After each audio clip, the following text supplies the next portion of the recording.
27 right now.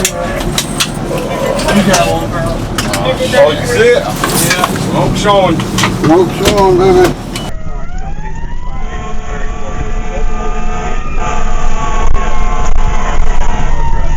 Can't really pinpoint of the rise and fall of the city of Detroit. You know, I don't like to say nothing bad about Detroit because I work here and I grew up here and I was born here, and it's very painful to go and I play softball. We go to softball tournaments and hockey tournaments, and you see other guys from New York and nothing's happened in New York. You go to Chicago and Chicago's made a rebound, and guys from Cleveland's made a rebound, and you say, why not us? What happened? What's going on? Because you listen to the radio. You can listen to the radio today, and it's like Detroit never stops burning. Right now, there's somebody out at a fire. I guarantee it. Somebody's on a run somewhere. For arson fires, we have 4 categories that we use. Number one, of course, well, I wouldn't say number one, but one of them is people that are trying to gain something by burning insured property. You get that a lot now that there's so many foreclosures, so many people that are having trouble with their financial situations. That's one. Another is revenge fires. For some reason, Detroit has adopted this fire as a weapon concept here, this attitude. And a lot of people are upset with each other, bad relationships, things like that, drug deals, that sort of thing, and they firebomb a house or set fire to something somebody owns to get back. We have a lot of those. And then we have what we call the pyros, and those are the ones that are burning vacant homes for who knows what reason, just to get off on it, just to get their thrills. Then of course we have juvenile arsons. We have a lot of that, kids that are just out causing trouble. But I think there should be another category, and that's vigilante fires. I think there are a lot of neighbors that are upset with drug homes, houses that are filled with garbage and smell bad. They can't get anyone to tear it down, and they'll set fire. I know I've got some instances where I know for a fact that people did it for that reason. And the vacancy is part of the problem, because once they start burning them vacant houses, it spreads to the house that's occupied. Now you got that occupied house that the person there is living there forever, and they're trying to do the best they can, but they don't have fire insurance. So now their house is vacant. So it's like a snowball effect. It just goes right down the whole block. And if you look around this neighborhood, all you see is vacant property, and it becomes part of that because of the vacancy in the first place. That's the bad thing. You really hate seeing that when there's a vacant. And you got people on each side trying to keep their house up, maybe don't make a lot of money, and then they got that in between them, right. Catches on fire and wrecks their house, and you just feel terrible for, Even neighbors just trying to get rid of the blight and the dangers they got right next door on each side of them, or 3 down one side and 2 down the other. And they're trying to live a normal life. My first day in the firehouse here, I almost quit. I said, you guys are the strongest guys I've ever met in my life. 8 hours of fire service. I had dead people. I had from a vehicle fire to a third alarm, a warehouse. It was all in one day. In the morning, about 4:30, 5 o'clock in the morning. I'm so tired. I'm dizzy. I can't get my bearings. So I'm telling you guys, I can't do this job. And I had this one old ornery guy came up to me in the morning. He goes, "Look here, kid. You just caught a bad day. This never happens. You caught a messed up day. Make sure you're here tomorrow." He's like the only guy that talked to me, but it took all day, 24 hours later. "Make sure you're here tomorrow. It never happens. You just caught a bad day, kid. Think about it. You were putting out all the fires. You're doing all the dishes. You're putting all the line back on the rig after the fires. I mean, these guys are pretty tough on you. So I'm like, okay, I see that. Yeah, okay. I'll be here tomorrow. Go home. I slept all day, more or less passed out. I got up in the morning. I could barely walk because I was sore. Come back to the firehouse and got the morning dishes, coffee going. Same thing. Same thing over and over. We weren't as busy every day back then like we are now. It kind of went in spurts and cycles, and now it seems like every day it's just chaos. But it has to do with all the vacant stuff, I'm sure. I mean, there's got to be 60% more vacant dwellings and buildings than when I came on, if I was guessing. It's got to be. So, I mean, like last day we had, what, 5 or 6 fires here? That's crazy. People don't, when you tell people that, they don't believe you. In one day? Yeah. It's nothing for us to pull up on 2-3 dwellings or a whole apartment building, just the whole top floor just blowing fire. That's arson, you know. But you don't see that on TV because it's normal. It's old hat around here. I see all the investigations that come through Detroit, and I know that approximately 60 to 70% of all fires are arson. Okay, so if we had 6,000 assignments, that would be the ones that are suspicious, incendiary, or undetermined. I think we had about 6,500 in 2008, and if you took 65% or 70% of those, that's quite a high number, like, you know, 4,000, 4,500 arson fires a year. Once in a while, like the other day, we had an occupied, but that was a firebombing. We're down from our peak of 24 investigators, and right now we have 17. 2 are in Iraq, and 2 are waiting to go to the police academy. They didn't fill in 3 of our retired positions, so we're down about 7 investigators. The average age of a Detroit firefighter is like 42 years old. I'm 43, so just about everybody I'm fighting fire with, from me on down, is in that age range, give or take a couple of years. I started when I was 18. And when I was 18, there was a lot of 18, 19, 20, 20-year-olds. Those days are long gone. It's very rare to find a 25-year-old Detroit firefighter. You know, it's a really horrible thing to say is that it's become a standard with the city of Detroit. I can't figure this out. Like I said, 33 years. Yeah, it's unique because I don't know whether there's any other cities. Generally, people are afraid of fire, and what Joyce was saying, it's become a standard, and people they accept it. Everyone accepts it. I think the people that live next door to these vacant homes, they're afraid, but the people that are doing the deed, they've gotten away with it, and they've apparently gotten very good, where they've survived. Our arson is so overwhelmed with the amount of fires they have in the city of Detroit that I really don't know, and I don't know if I'm qualified to say the statistics of how many they check, but pretty much unless there is a fatality, an injury to a firefighter, or devastation to property of an occupied dwelling next door, I just don't know how much time they can devote to. Oh, everything we go on now is 21. Most of the dwellings are 21 suspicious. But not all suspicious fires are arson. The only ones that are counted as arson are the ones that are investigated by City of Detroit arson investigators and deemed arson. And because we have such a large volume of fires in the City of Detroit, we can't get to all fires. It's been like that for over 30 years, Oh, and it's still going on. And I cannot believe that it hasn't been stopped. I can't believe it hasn't been stopped. It's worse than a cancer. A lot of times people are there, they know what happened. They're in a riff with somebody like this one the other day. Guy knew right away. He said, I don't know exactly who did it, but I'm in a riff with this guy over this and that, and I'm sure it was probably him, but you're speculating, you know. He thought he knew who did it. I mean, it was definitely firebombed. The place, it was a nice house.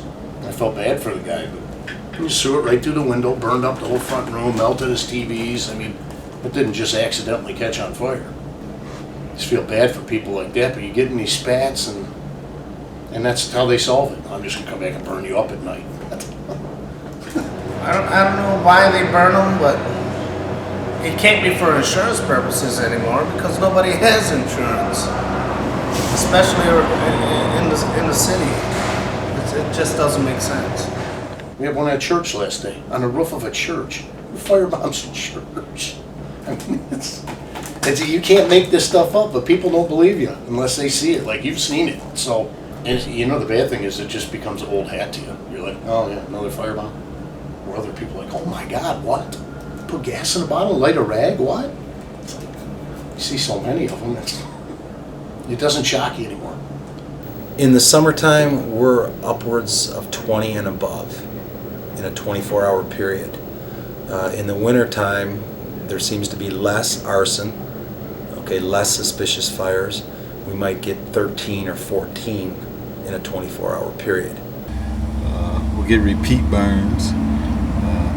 Some houses been burnt 4 or 5 times. So it's a repeat burn, just burning the same old structure. We go put it out and light it again. We put it out and they light it again. The city puts, I think, a blue X, and the blue X is that this house is being demolished. The red X signifies, I think Rob Shinsky came up with this idea. He runs at Engine 33. I think the red X signifies we've been to this house before, and be careful, or whatever, or don't go in it.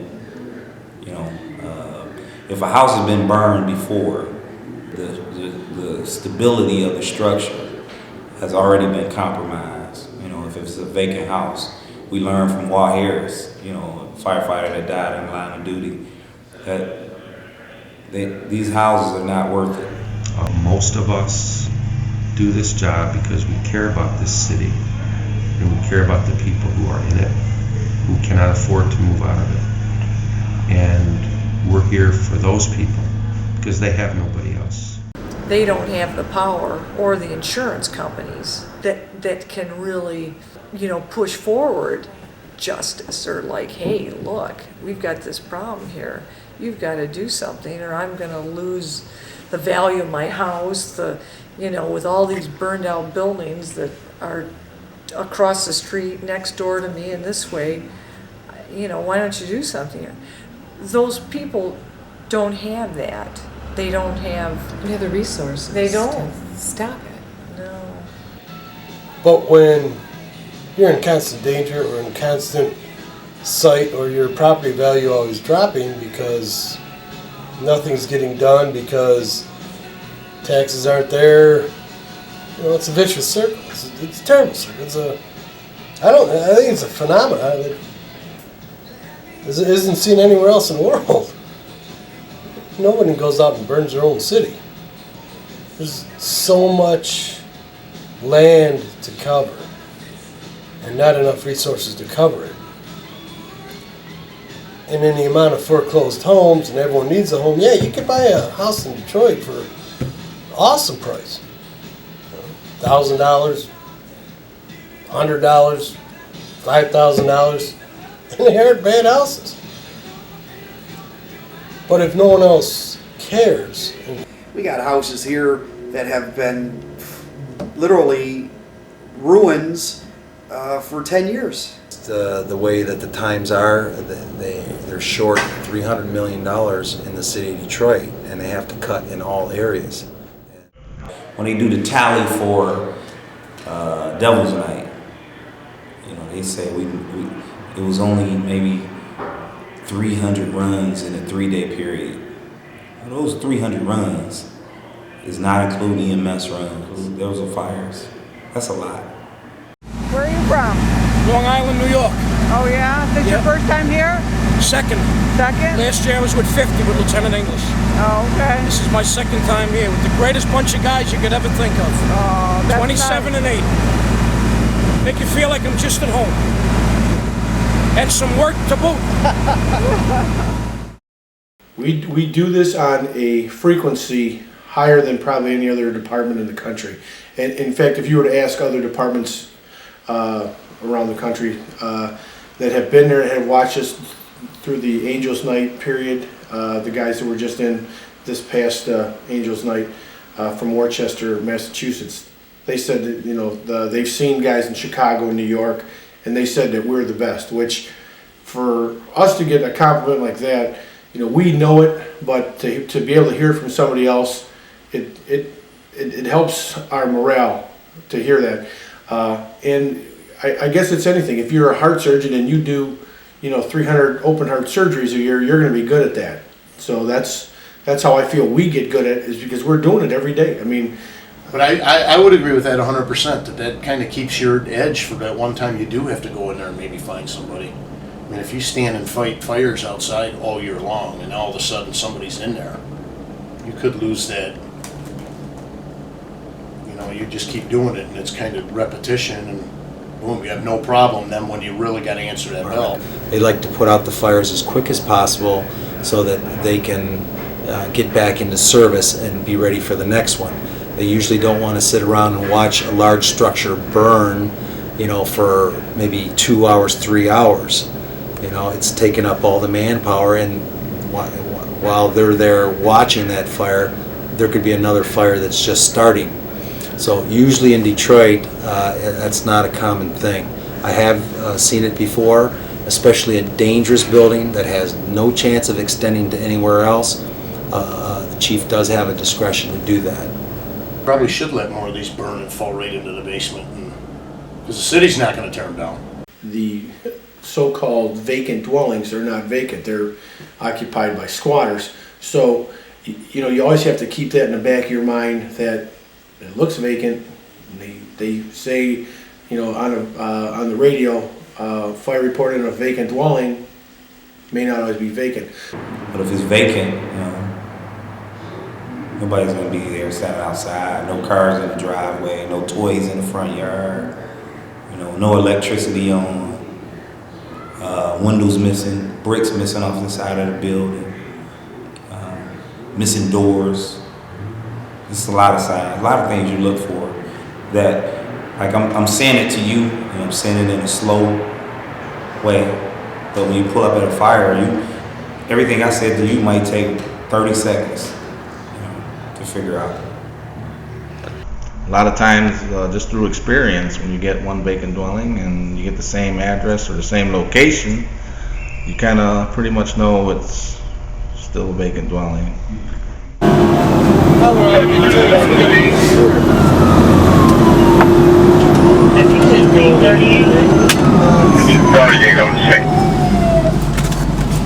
Throw some water on it. Oh, it's just that corner house. Yeah. They've been. This is like the 5th time I've been here. No, fuck that.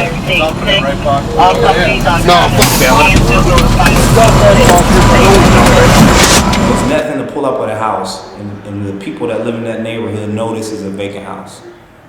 But there's nothing for them to say somebody's inside, just to watch us, you know, because they know how we're gonna act. They know how we're gonna respond to that. We're gonna go risk our life, give our all, and go in there and say nobody's in here. A lot of times, you can just listen to the radio. They have one today on the east side, I think engine 58 stretch, and they said box alarm, people trapped. And the first arriving company pulled up on the scene and had to emphasize this is a vacant dwelling, Central. Tell the firemen this is a vacant dwelling, because they know people trapped, we go into a whole different mode, a whole different mindset. You know? And you know, you come outside and you're looking for the guy who was standing there saying somebody was inside and he's nowhere to be found. They think that's funny. Nothing is routine. You would think it would be. We got a lot of missing people in the city of Detroit. I think at the last time that I heard, there was about 3,000 people missing in the city of Detroit. Reports to the police department that there's missing people. There was a story on just last night of a father that walked 6 houses down from his family home. His kids were at home, and he hasn't been seen in 3 years. No telltale sign of him, anything. They don't know where he is. Could he be in a vacant home or a vacant building? Yes.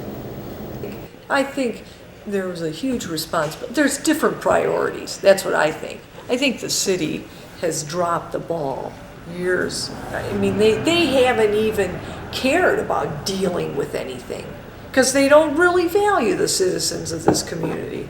And because they're poor, they know that there isn't going to be any repercussions. Because if another poor kid, Exactly right. if another poor kid dies, who gives a shit? And no one's going to know. It's only when someone who happens to die in this city that has a name, and then you've got pressure from that family that just goes down hard on the city of Detroit, then something will change. A kid that's 9 or 10 years old playing in an abandoned house, there's all kind of stuff to get into. Some of these have been burned a couple times. Some of these, they've just been around so long that they're just so dilapidated that you don't know. I mean, the floorboards are rotted out in them. They're leaning. You know, there's just so many. We've had a serious problem for decades. Okay, back in the 50s when they had all the infrastructure, all the schools and all the parks and all the homes and apartments intact, if they would look into the future and see that, oh my God, we're going to have all this problem with devastated neighborhoods, they would have attacked arson back in the 50s, 60s, 70s, and 80s a lot more. And right now it's almost like putting a finger in a dike. You know, you're going to stop the leak here, but it's going to spread. We've got a huge problem. We have a huge fire load in the city of Detroit that most people don't even watch. Well, Devil's Night was big when I came on, and they the city, of course, tried to downplay Devil's Night. But Devil's Night, is, in my opinion, is still big. You know, they give it so much publicity that it's just inviting people to come and commit more arson. You know, now I think the arsonists has got smarter. You know, they start fire. If the command post start at 4 o'clock, they might set a house fire at 2 o'clock. Or when the command post shut down around 2 at night, they set a house fire. You know, it's always busy in the city of Detroit. Unfortunately, only time people are concerned with how busy the arson is or whatever is during Devil's Night. But we have arson every night. We have Devil's Night, in my opinion, every night. Now, I don't know how much truth there is into this either, but somebody told me that when you're tearing a house down, it has to be tore down in parts. You have to take this out, take that out, take this out, then they can bulldoze it and take that away. Once it's burned, everything's tainted, it can be knocked down and all go out in one shipment, so it's cheaper. It puts a little spin on it. I don't know how true that is, but it seems the reason. Oh yeah, it's way cheaper for them to knock them down if they're burned, because then they can knock them down and take it all out at once instead of you got to farm this out because it's toxic or this out, and now you got 8 companies tearing one house down. If you burn it, you got one company tearing it down, taking it. So I don't know. A little conspiracy theory. I like those. If the roof is down into the house, it's half the price to tear the rest of the house down and haul it away as it would be if the roof was standing.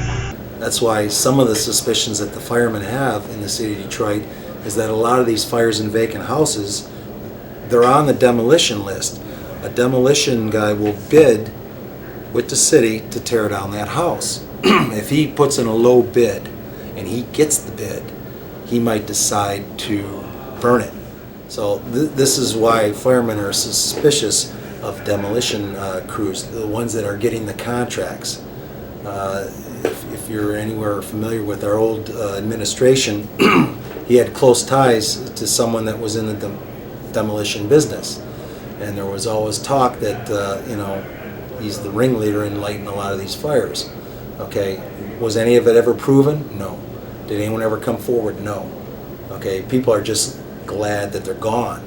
You know, they're not coming forward and saying, hey, we saw a guy over there, I got his license plate number of his truck, and then it came back to a demolition crew. We don't have that as proof, but it's a suspicion that's in my mind as well as many firemen in Detroit. A lot of people are afraid to cooperate with the police with with us.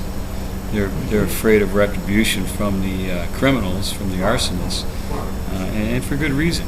And a lot of people really just don't want to be bothered. So there's a number of reasons in Detroit. And a lot of times in some of the areas of Detroit where there's so many vacant homes and empty lots, people just don't see what's going on. I don't know what the numbers is for the city a day, but you know, you get the feeling that there's a lot of people burning, but there's probably not that many people burning. It's just that the people that are burning every night, and they just go around and that's what they do. There's a lot of anger out in the kids out there today. They don't have all the stuff that they see on TV. You know, they don't have the toys. They don't have the iPods. They don't have the playground that they can play in. The grass is, 4 foot high, and they can't play ball. So what are they going to do? They're angry that they can't have any kind of release, like all the other normal kids out there in America that they see on TV. So they're going to do whatever they can to, satisfy their need.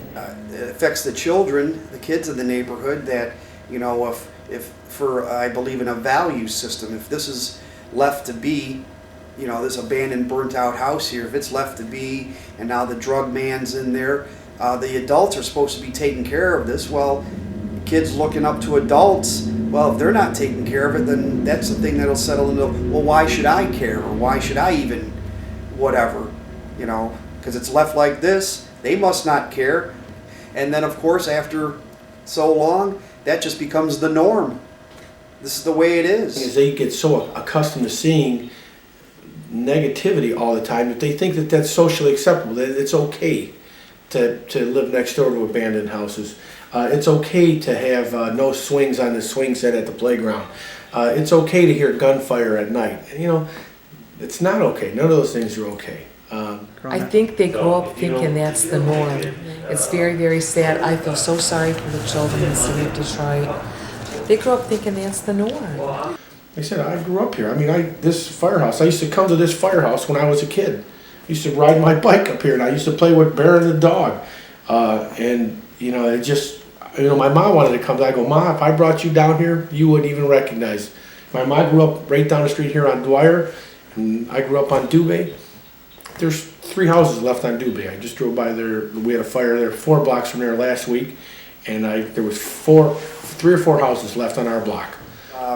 If I were in power, the mayor for a day, certainly the number one thing to do, you got to get rid of these homes, because of course they lead to arson, they lead to all sorts of negative activities.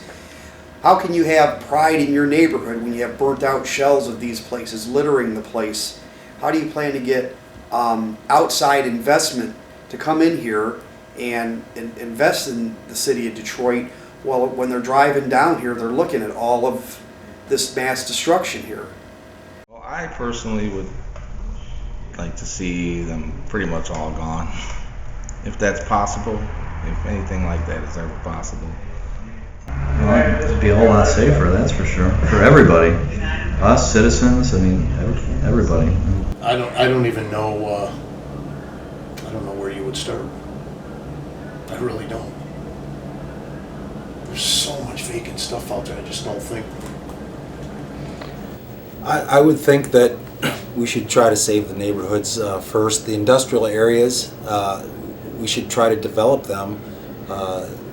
If we could possibly give them to large corporations and let them develop their own land, get rid of the properties themselves, which I don't know if that's feasible either, because that would cost a lot of money to get rid of the Packard plant.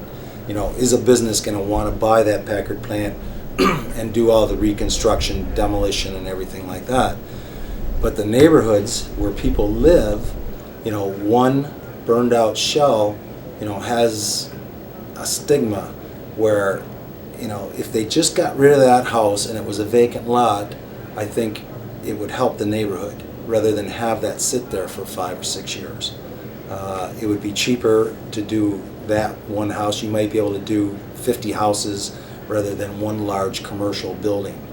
And I'm not saying, what the priorities are. I don't even know what they are.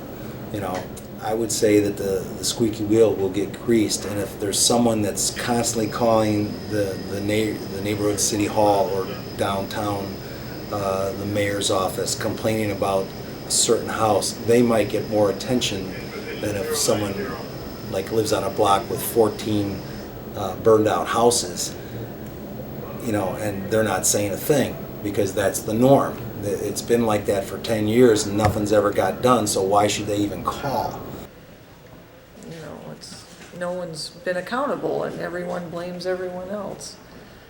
Last 5 or 6 decades, we've been fighting arson, we've been convicting arsonists, getting warrants, but does it ever deter them? You know, is there enough deterrent? You know, it doesn't seem to be. You know, and I guess everything helps. Every little idea or deterrent helps, but I don't think we have a handle on this at all. No, the city's it. It comes through the city. If they don't do it for us, it's not going to get done. We can't apply for grants as firefighters to access money to tear down homes. The city can, and they don't. Or if they do, it's just not finding its way out to us. And this is an issue that when we took this job, we knew there were dangers in it. But we tried to, through training, through experience, through common sense, through whatever we use, we tried to stay as safe as possible. There are people on the other end of the stick, the people on the money end of the stick that run the city, that run the government, that are not doing what they should do. There are people on the council who don't feel it's important enough to divert money to tear down these homes. There are people on the council who do. We have people there who totally understand the plight that we're in and are fighting for us to try to get that money out to us. And again, there are people on the council who are doing everything they can not to make that happen, to make the money go to different areas that they feel is more important. You know, they don't know who owns these places. The records are, but you know what? It's not rocket science, and there are other cities, Atlanta, Memphis, Cleveland, like I said, Chicago and Toronto, that are already doing it, and it works with finding delinquent property. And if you know what, you give it up, well then, and I forget the numbers. They say what we in the city of Detroit we have 70,000 possible vacant houses. What happens most of the time that I see is that it's neighborhood groups, neighborhood actual watch groups that would take it upon themselves to spend their own money to board up these unsecured vacant homes. I've seen that a lot, and I've talked to a lot of the neighbors, and they said, hey, we just can't have this place open to trespass, so I boarded it up. And I said, well, that's very nice of you, you know, to spend your own money to do this, because there is no city department that will do that. They have a department that will demolish it, and they'll put you on a waiting list, supposedly, but when it gets done, I don't know what the priorities are. I think it's just who complains the most, and they don't have enough money to do them all. And even if they did have enough money to do all the vacant homes, because of the volume of fires that we have, there's new vacant homes created every day, you know, because of the fires. An occupied burns, that's a vacant home now. You know, so if we were having anywhere between 13 to 20 fires a day, you have potentially having 20 new vacant homes every day. Hey Chief, just look at the bell, we got one rolling. Who's this? This is Layer 21, I'm on the roof, I'm looking at a fire just north of the bell, one block to the east. I'm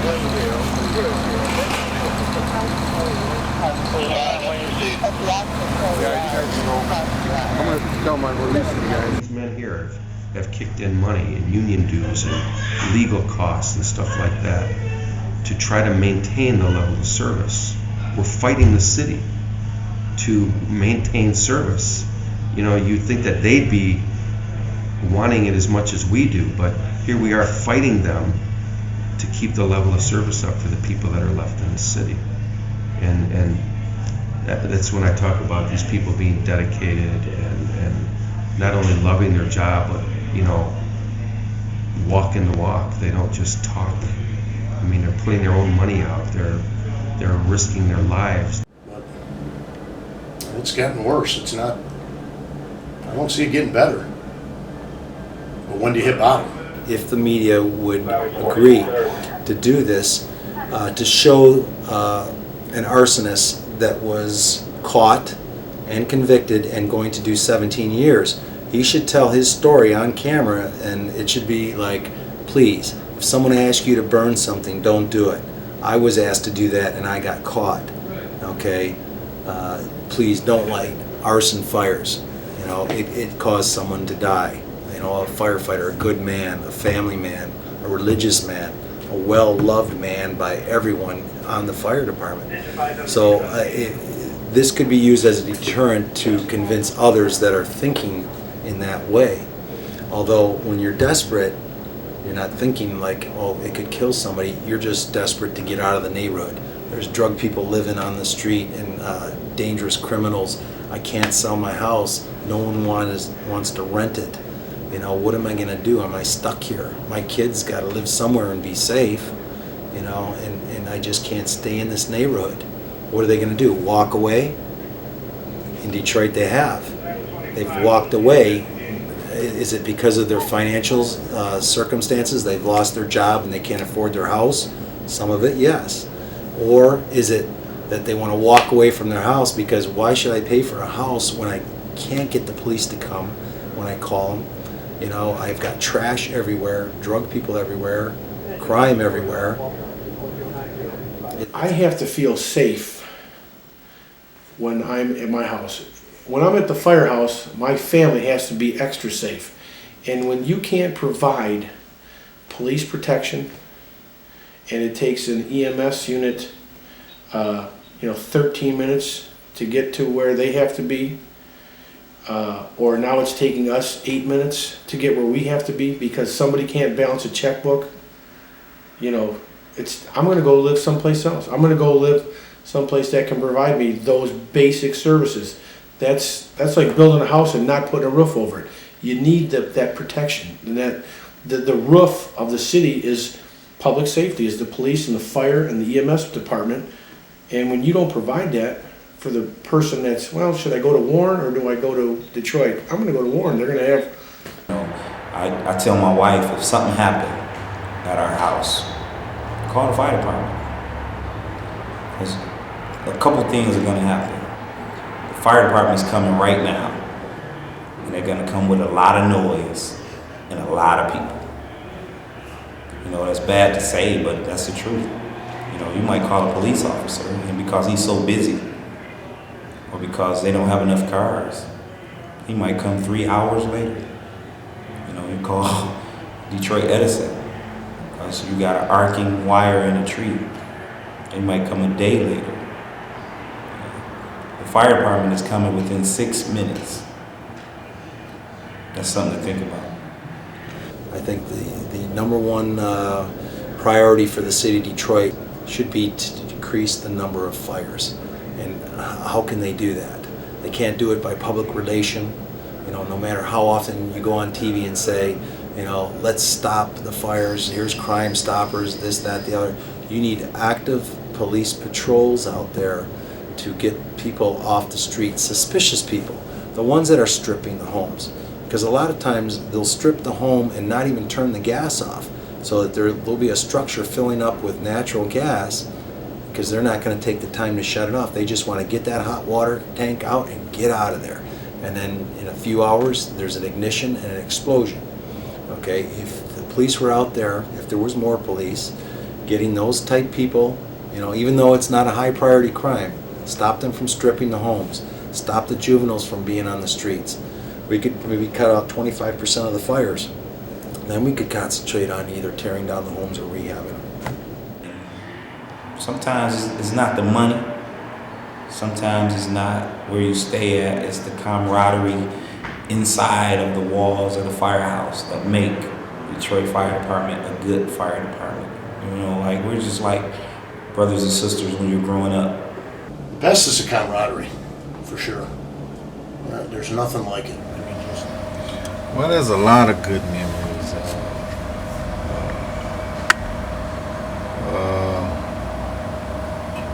If I had to pick just one, it would probably be just the image of a guy coming out of a fire with a kid, smoking. You know, his uniform. I mean, his gear is smoking, and you know, he's coming out, and you try to keep track. You know, the EMS, you grab him and take him to the hospital, and you try to keep track with them. Did they make it? Did they make it? You know. And sometimes they'll make it, and it's just. And then on the other hand, that's the worst case scenario. Your worst memories is bringing them out, and you go through this little period of did they make it? Did they make it? And they don't. So it's kind of the high and the low. I'd do anything for these guys. Like I'm sure they would say the same thing if you asked them. I love the city, I do. And the way I carry myself, or the way I carry my men on the fire truck, or you know, the professionalism that I expect my men to show to the civilians or whatever, that's my little way of turning the city around. That's my contribution.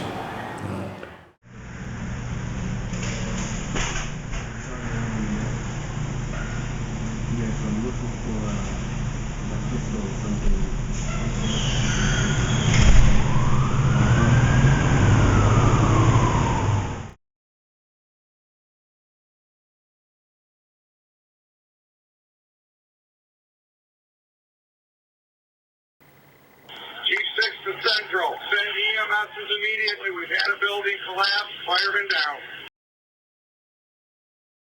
Central, this is Agent 38. We need multiple EMS, multiple firemen down.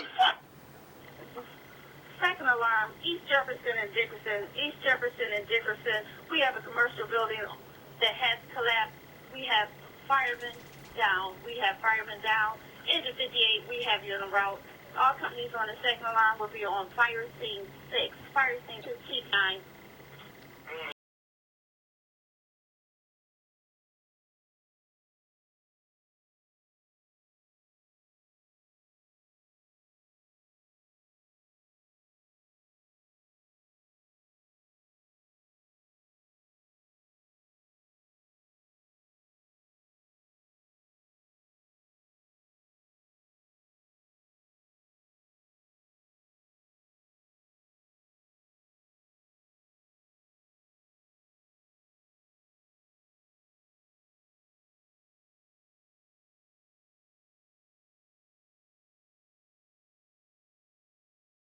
Like this, I'm already nervous. You know, I'm 18 years old, 19 years old, and every sound in the firehouse, whether the phone rang, whether somebody dropped something, I thought it was the alert going on.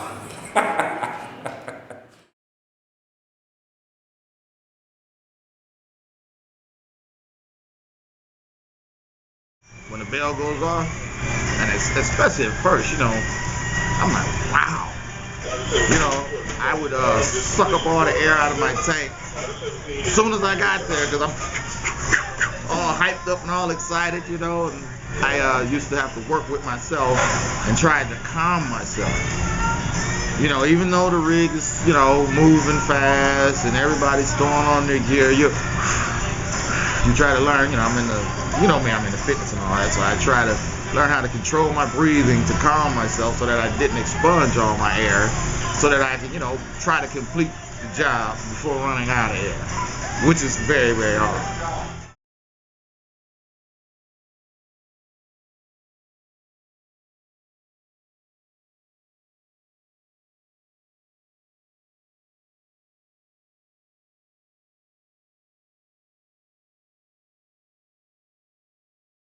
But my first day, I was able to get I rescued 3 kids out of a collapsed house. And I was the youngest guy, they, okay, get in the hole and go find these kids in the basement. And when I got back, my captain says, Ed, I want to talk to you. And he took me behind a truck, and I said, I'm thinking, he's going to, hey, nice job, and and he says, if you ever give your tool up to somebody at a fire scene, he says, I will extend you.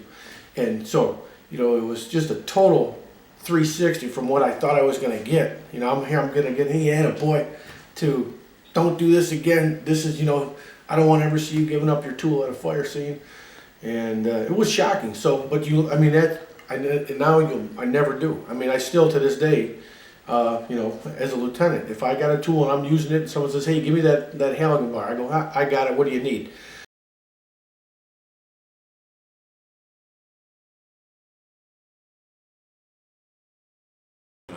Actually, I was just flying by the seat of my pants. I knew I had to wash dishes. I knew I had to clean up to stay busy. And I think my first run may have come about 12 o'clock. And I jumped on the rig, and they don't talk to the trial man. You put your gear on, and I look at the fireman that I'm riding with, and he gets on the rig, he don't put his gear on.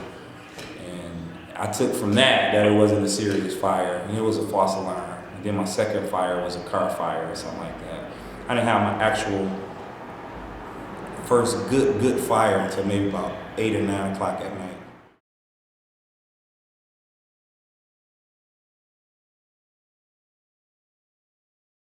What did your dad tell you?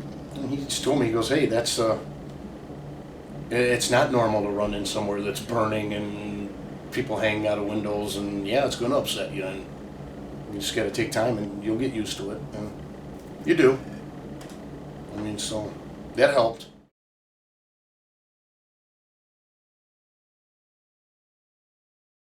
The majority of this job is done once you get to the engine house. Once you get out of the academy, once you show up, you start, I don't want to say start learning, but you start perfecting what they taught you in the academy. You start, because there's no way they can show you how hot is a fire going to be.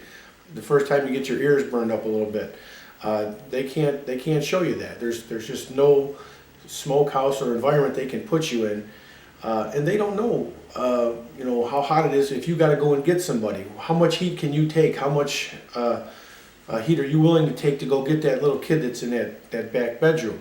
Your adrenaline's going, and that takes up a lot of a pain that you don't feel till you get out. You just do a lot of crazy stuff because your adrenaline's pumping all the time. As soon as that bell goes off, usually, and when you hear people trapped, you go into another mode. You know that's what you signed up for.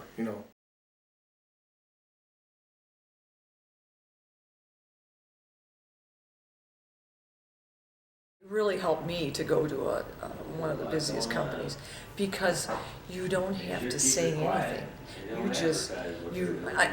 And they don't want you to say anything anyway. But I mean, my point is, you did your work, and if you were at a busy company, they saw your competence and your focus and